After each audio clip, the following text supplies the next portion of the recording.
Ayan, good morning mga kaibigan, mga kasama, mga kasangka. Ito na naman si Lakay sa putahin ng ina mo.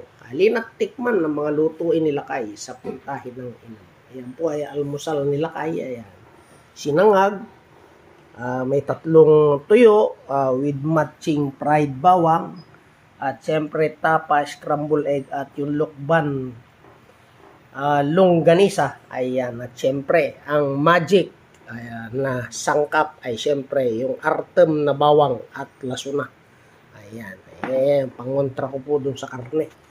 Kaya samahan nyo po sila kay sa aking almusal. Ayan. Shout out sa aking mga kapindot, kahimas, kahilot. Ayan, saan man kayo lupalop ng Pilipinas at mundo naroon. Ito bumabati ng isang mapagpalang araw sila kay. Ayan. Nanaway maging masaya, malusog, kaaya-aya at ligtas kayo sa araw na ito at sa mga susunod pang mga araw. Mga kapindot, kahilot, ayan, kahimas, ayan. Shout out kay Master Edwin Samlero, ayan, dyan sa Quezon at Batangas. At syempre kay Master Giovanni Garcia ng Lubbock, Texas. Ayan.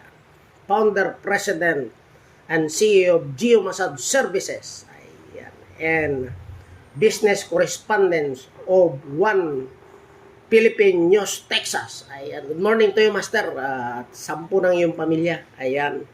At sa lahat ng mga kaibigan nila kay. Ayan. Also to Bishop Sherwin Serrano. Ayan. Yung grupo namin sa Philippine Therapeutic Healing Society. Ayan. Founded by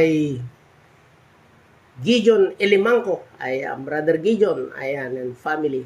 And also to the Traditional Hilot Society, no other than Jonathan Fernando.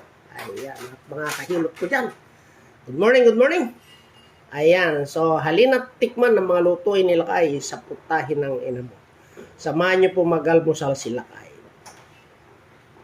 God bless us all. Bye-bye!